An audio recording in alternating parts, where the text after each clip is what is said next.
Former President Trump said Tuesday that South Dakota Governor Kristi Noem has had a rough couple of days after she has been grilled over anecdotes in her new book, including one about killing her dog several years ago.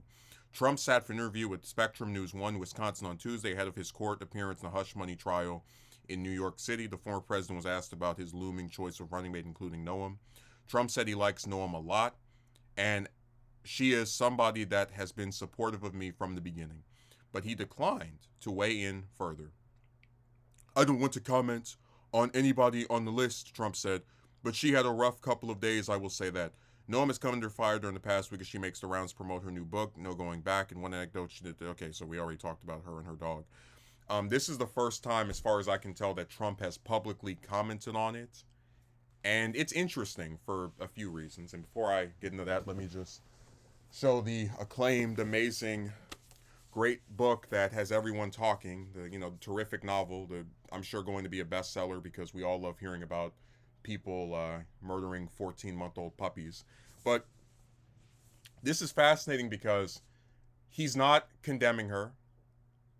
He's not saying, "Oh no, this person is no longer on." And of course, I wouldn't have even expected him to say she wasn't on the list, even if he were disgusted with what she did. But I said before, I don't think Trump would look at her killing an animal that, as far as we can tell, he's never really in general been a big fan of, and say, this disqualifies you, person who has shown me immense loyalty. This disqualifies you, person who has followed me in pretty much every position since I've emerged on the national stage. I mean, we can go back to when in September she endorsed Trump, and it was one of the most like tongue bath, embarrassing performances I'd ever seen. He's the father that our country needs, and just complete like boot licking for him. And that doesn't even count the her giving him that Mount Rushmore with his face added on there, that little miniature version of the famous series of monuments. But so my point I'm making here is that for him to say that he likes her a lot and that she's had a rough couple of days is notable, because it's not this complete condemnation. See, I've seen when politicians do something and it's like despised or considered off-putting, other politicians don't waste any time condemning it. The Democrats, as Democlowns, as goofy as they can be, most of them are either calling for, Bob Menendez over there in New Jersey to resign, or they're condemning him making all that money off of being a senator. With Noem, you don't really see Republican politicians. Like, yeah, there are Republican voters that are making fun of her on Twitter and on YouTube and all the other little sites.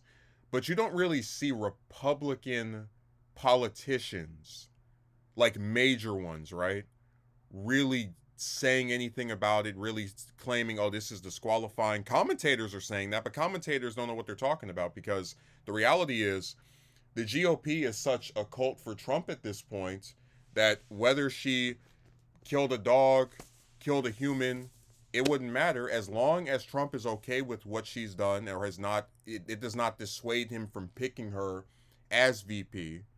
They will go along with it. She's had a rough couple of days. I say it's kind of ironic. Trump is forced to be in court, right, by all of these different trials that he's having.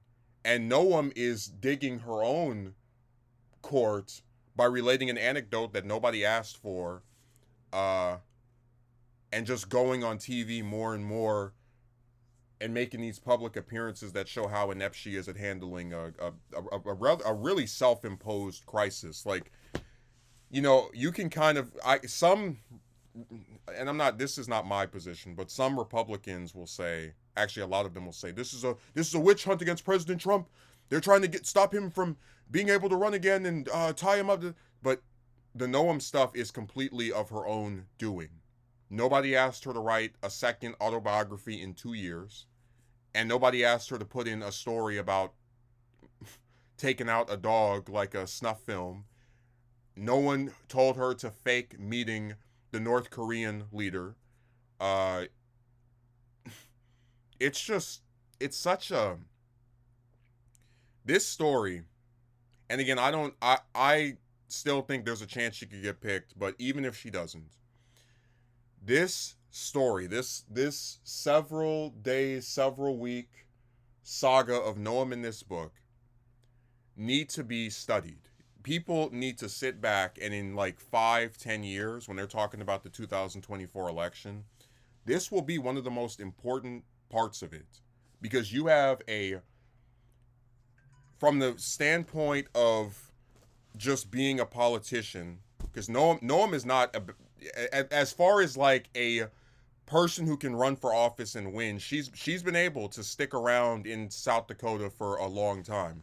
But you had this politician who gets her first taste of national exposure during that virus thing and completely fails to do anything about it and is totally okay with just people getting infected left and right.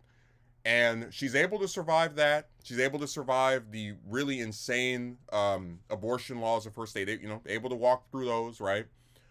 But the thing that finally gets her, that finally has people saying this lady is out of her damn mind, is her thinking it's a good idea to write a book where she mentions taking out a dog that she hated as a tough decision. So this book is going to be notable for a very long time, if she doesn't get picked, or if she does get picked and they use this as part of their opposition research, which she publicized and gave to them, by the way. So the self-inflicted wound is just so fascinating. Trump is right now being buried in these different legal cases. Noam is being buried by her own book.